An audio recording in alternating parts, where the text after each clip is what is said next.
¿Qué tal? ¿Cómo están? Que el Señor les bendiga mucho. Estamos juntos nuevamente por este medio compartiendo una nueva palabra, un nuevo mensaje que el Señor ha puesto en mi corazón en este día para poder bendecir la vida de todos ustedes y de todos aquellos que vayan a escuchar este mensaje en algún momento. Derechos de autor, así se titula el mensaje en esta oportunidad, y quiero que, si tenés tu Biblia ahí a mano, puedas acompañarme al libro de Jeremías, capítulo 1, versículos 4 al 7. Vamos a estar leyendo algunos versículos y extrayendo de esos versículos justamente algunos pensamientos que quiero compartirte en esta noche. Dice el texto: vino pues palabra de Jehová a mí diciendo: antes que te formase en el vientre te conocí, y antes que nacieses te santifiqué, te di por profeta a las naciones. Y yo dije: Señor Jehová, he aquí, no sé hablar porque soy niño. Esa fue la respuesta de Jeremías a Dios. Versículo 7 dice: y me dijo Jehová: no digas soy un niño, porque a todo lo que te envíe irás tú y dirás todo lo que te mande. Una de las razones por las que muchas personas experimentan cierta desazón, cierta decepción para con la vida misma, es porque aún no han logrado descubrir el propósito de Dios y obviamente su destino en Dios. Hay dos cosas que tenemos que entender que van ligadas una a otra: propósito y destino, destino y propósito. Son cosas que van muy ligadas a lo que Dios ha pensado para nuestra vida. Cuando Dios nos pensó y nos dio vida, fue con una razón, con un propósito. Pero quiero que veamos algunas cuestiones más que nos van a servir para entender este asunto mucho mejor todavía.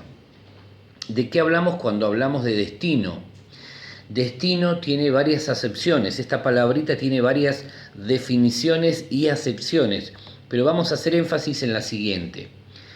Destino es lugar en que alguien ejerce su empleo o cumple su misión y propósito, meta, punto de llegada.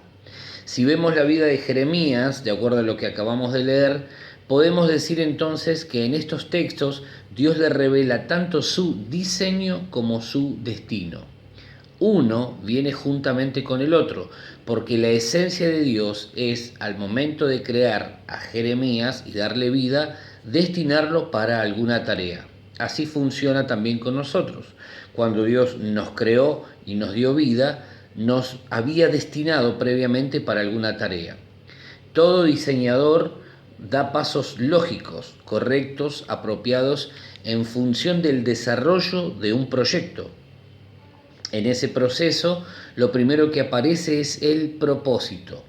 En ese proceso de trabajo de todo diseñador, lo primero que el diseñador tiene en mente es el propósito que se quiere alcanzar, y en función de ello se diseña y fabrica aquello que dará cumplimiento a dicho propósito. Lo que quiero decirte es que Dios, como divino diseñador, pone antes el propósito que la persona. No creó personas y luego dijo: ¿y ahora qué hago con estos? Dios primero traza un propósito, y en base a ese propósito viene el diseño, la fabricación de la persona que va a cumplir con ese propósito. Fíjate lo que dice el versículo que leíamos al comienzo, versículo 4. Antes que nacieses, le dice Dios a Jeremías, antes que nacieses.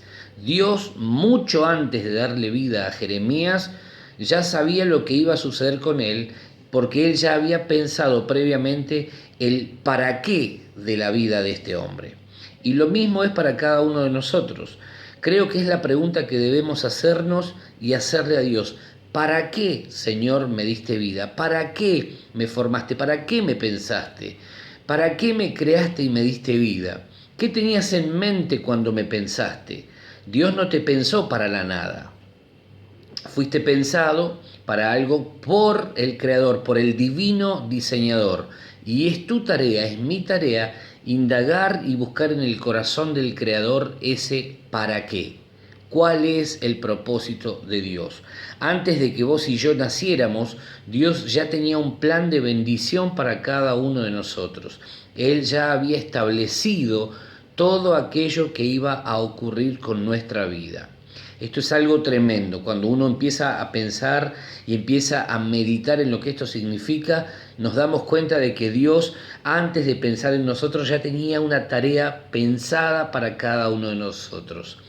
Hay también ahí, en esos textos, dos verbos a los que vamos a prestarle mucha atención: formases y nacieses. Dios le aclara a este hombre algo muy puntual: la iniciativa acerca de tu vida fue mía. Y esto también es algo para vos y para mí. Antes de que nosotros fuésemos formados por Dios en el vientre de nuestra madre, Dios ya había preparado una tarea única, singular y especial para que cada uno de nosotros la llevemos a cabo. La iniciativa en relación a tu vida siempre, siempre, siempre fue de Dios. Así que tenemos que entenderlo de esa manera. En esto hay algo interesante. Solo el diseñador y creador de algo tiene derechos sobre su creación. Nadie más. Es Dios el que tiene los derechos de establecer lo que tiene que ver con tu vida, porque Él es quien te creó y te formó. Y antes de que fueses, Dios ya había establecido aquello para lo que te estaba formando. Antes de que vos fueses una realidad, Dios ya tenía en mente aquello que le daba propósito a tu vida. La razón de tu existencia, Dios ya la tenía en mente. Al momento de crearte, al momento de formarte, al momento de concebirte, Dios ya tenía un propósito establecido para tu vida. No tienes derecho alguno sobre tu vida, porque no te creaste a ti mismo. Vos no te creaste a vos mismo. Era imposible que eso pudiese suceder.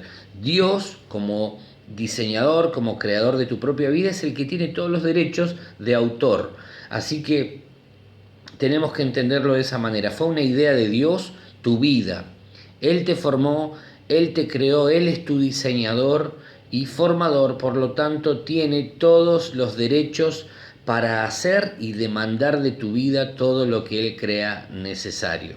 Ojalá esté siendo lo suficientemente claro como para que cada uno de ustedes me pueda comprender y pueda sobre todo entender lo que Dios puso en mi corazón para compartir con ustedes y que esta palabra pueda ser de bendición. Dios te pensó para algo. Hay una tarea única, una tarea singular que solamente vos podés llevar a cabo y es el anhelo ferviente del corazón de Dios que puedas descubrir ese para qué. Esto también nos enseña que nadie puede determinar lo que ha de suceder con nosotros si primeramente no pide autorización al diseñador de nuestras vidas. Y esto también es algo maravilloso. Nadie puede determinar lo que va a suceder con tu vida, nadie puede inmiscuirse en tu vida a menos que antes pida permiso al diseñador, al creador de esa obra de arte que sos vos, que es cada uno de ustedes. La acción nacer es una acción del propio Jeremías, pero hay una acción más de parte de Dios, y Dios lo aclara y le dice: antes de que te formase, y después dice: antes de que nacieses, te santifiqué. Es decir, te aparté, te separé, te destiné, te consagré para un propósito mayor que cualquier otro propósito humano. Y Dios le aclara para qué lo separa, para qué lo consagra, para qué lo había pensado. Le dice: te di por profeta a las naciones. Entonces, ¿cuál es la cuestión? Dios necesitaba un profeta para las naciones, un profeta a las naciones, y por esa razón Dios piensa en Jeremías, por eso lo forma, por eso lo crea y le da vida. Porque de lo contrario, nada hubiese justificado la existencia de este hombre en la tierra. Dios no hace nada inútil. Todo tiene un propósito y la justificación a la existencia del profeta era la necesidad que tenía Dios de un profeta para las naciones. El sentido de su existencia entonces estaba determinado por el propósito por el cual fue formado. De lo contrario, no hubiese sido necesario un Jeremías en la tierra. Todo lo que Dios crea lo hace en base a una necesidad que Él tiene de suplir algo que le está faltando aquí en la tierra. Por eso te formó, te creó, te diseñó y te dio vida. Porque vos que estás escuchando este mensaje, le hacías falta a Dios acá en la tierra. Esto es tremendamente poderoso y nos tiene que llevar a una reflexión seria y concienzuda respecto de nuestro propósito aquí en la tierra. Ahora, pregúntate y pregúntale al Espíritu Santo, Señor, ¿qué necesidad tenías que suplir cuando me creaste a mí? ¿En qué estabas pensando o qué habías pensado previamente para que le dieras vida a mi vida? Y si agudizás tu oído, si le prestás atención, yo te puedo asegurar que vas a escuchar la respuesta del Señor. Mirá lo que dice el versículo 6. Jeremías dice, y yo dije, Señor Jehová, he aquí, no sé hablar, porque soy niño. Frente a semejante respuesta de Jeremías, Dios le sale al cruce y le dice, Jeremías, no me digas nada, no me pongas excusas, no inventes argumentos para justificar en todo caso aquello que no estás queriendo hacer. Cuando le anteponemos a Dios un argumento para intentar justificar aquello que no queremos hacer, ofendemos a Dios al decirle algo así como, diseñador, te olvidaste de incluir algo en tu diseño, en tu creación. Y eso literalmente es una ofensa a Dios. Jeremías estaba queriendo convencer a Dios como que le estaba faltando algo. Y Dios le dice, no me digas que sos niño, no me pongas excusas porque estás preparado para hacer todo aquello que yo te pida que hagas. Por eso Dios lo corta en seco y le dice, mirá, te pensé para esto, si no lo haces para otra cosa no me servís. Tremenda declaración de parte del Señor. Mis queridos, cuando dejemos de argumentar y anteponerle a Dios razones para no hacer lo que tenemos que hacer, es muy probable que entonces descubramos y comprendamos aquello que hasta hoy quizá no hemos podido comprender, la razón de nuestra existencia. Tenemos todo lo que necesitamos para hacer nuestra tarea aquí en la tierra, aquella que justifica nuestra existencia, aquella que el diseñador eterno nos ha dado al formarnos, crearnos y darnos vida. El sentido de tu existencia responde al propósito por el que fuiste creado por el Señor. Fuera de ese propósito no vas a encontrar sentido para tu vida. Oro para que el Señor se revele a tu vida y puedas descubrir en este tiempo tu propósito, tu para qué. Hay una necesidad que estaba presente en el corazón de Dios cuando pensó en vos. Hay algo que Dios necesitaba suplir acá en la tierra y por eso pensó en vos, en cada uno de los que está escuchando. Lo necesitas descubrir porque de lo contrario te vas a perder en la intrascendencia. Te bendigo y ruego que el Espíritu Santo te prospere en todo, conforme prospera tu alma. Oro para que esta palabra pueda llegar a tu corazón, a lo profundo de tu ser, y que no te deje tranquila. Que esta palabra no te deje tranquila, tranquilo. ¿Por qué? Porque tiene que ser un desafío para vos descubrir tu para qué. Descubrir tu propósito. Antes de que vos nacieses, antes de que fueses una realidad, Dios ya te había santificado y ya había preparado un propósito, había señalado una tarea que solamente vos y nadie más puede y debe llevar a cabo aquí en la tierra. Te bendigo, iglesia, bendigo tu semana, declaro una semana de bendición, declaro que puertas se abren, te bendigo con paz de Dios sobre tu mente, sobre tu corazón, y declaro que el cielo está esperando que la tarea para la cual fuiste comisionado pueda desarrollarse aquí en la tierra. Un abrazo grande a todos, que el Señor les bendiga mucho, los amamos, será hasta cualquier momentito.